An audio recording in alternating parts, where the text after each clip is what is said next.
Chegou a hora da nossa entrevista sobre ansiedade. Essa emoção, minha gente, é normal a todo ser humano diante de algo que seja considerado uma ameaça ou um estresse, mas pode se tornar um transtorno e gerar problemas ainda maiores caso não seja controlada.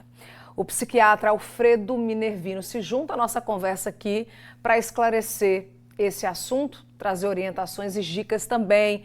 Boa noite para você, doutor. Seja bem-vindo ao Jornal da Correio. Boa noite, Lina. Um prazer estar aqui com vocês. Eu não sei se é impressão minha, doutor, mas hoje em dia a gente tem ouvido cada vez mais relatos de pessoas que têm adoecido, que têm, sido diagnosticados com a ansiedade. Eu lhe pergunto, esses transtornos em volta da ansiedade, eles estão mais presentes por conta do nosso estilo de vida atual? Também, Lina, a ansiedade ela é normal, como você disse no preâmbulo, né, de todo ser humano. Quando essa ansiedade ela começa a invadir a nossa vida, fazendo com que a gente não tenha mais possibilidade de viver como estávamos antes, isso passa a ser patológico.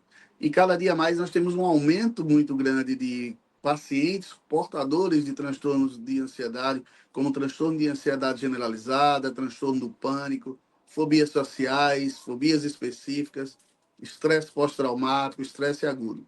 Então, a condição de vida do indivíduo também influencia muito nessa condição de aparecimento dos transtornos de ansiedade. Doutor, e quais são os sinais aí de alerta?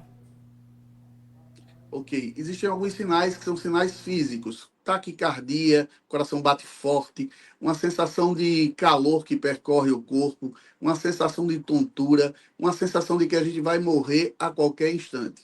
Por outro lado, os sintomas mais psicológicos são aquela sensação de apreensão, de que algo vai acontecer, de um aperto no peito, de uma angústia muito forte, uma sensação de que algo virá, mas que eu ainda não sei o que. Ou ele pode estar ligado a uma condição específica, uma ansiedade por algo que eu já sei que virá, por exemplo, uma prova, por exemplo, a perda de uma pessoa querida, por exemplo, uma situação que eu vou vivenciar mais na frente. A gente tem a pergunta aqui, a participação dos nossos telespectadores, e aí nós temos a pergunta da telespectadora, a Verônica. Ela diz o seguinte: gostaria de saber do médico por que a ansiedade dá muita vontade de vomitar. Tenho muita coceira no corpo quando estou muito ansiosa. É a pergunta da Verônica, ela perguntando mais com relação a esses sintomas, né? Ânsia de vômito e também a questão da coceira no corpo. Ok. A ansiedade, quando ela é patológica, ela gera no estômago uma liberação muito grande de ácidos graxos. E isso irrita o estômago, fazendo com que haja uma liberação maior de substâncias como serotonina, que é a serotonina que está no estômago e não a serotonina que está no cérebro. Isso irrita a mucosa e dá essa sensação de vômito, essa sensação de querer vomitar para colocar aquilo para fora. Uma outra pergunta que eu queria fazer, doutor, é com relação à medicação, né? Ainda há muito preconceito em torno da medicação.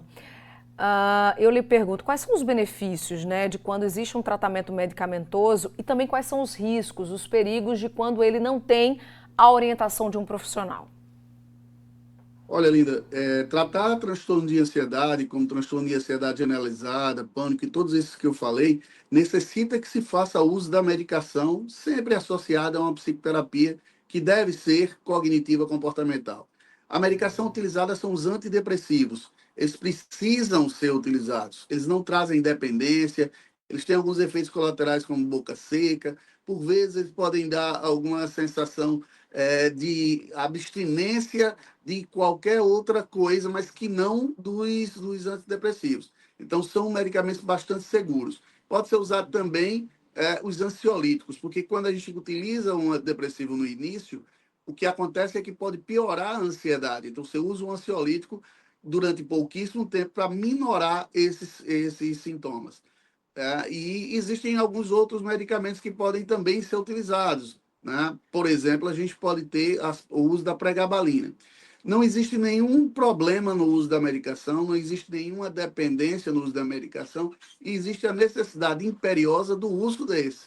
Sem o uso da medicação associada à psicoterapia, não existe tratamento eficaz. E o pior, a gente pode cronificar isso. O que você tem que ter cuidado é que cada paciente exige uma medicação diferente. Aquilo que serve para você pode não servir para mim. Então é preciso fazer uma medicação orientada por um psiquiatra, baseado principalmente nas características individuais de cada pessoa. Ah, certo, doutor. Obrigada pela sua participação aqui no Jornal da Correio, viu? Eu aqui agradeço e estou sempre ao dispor.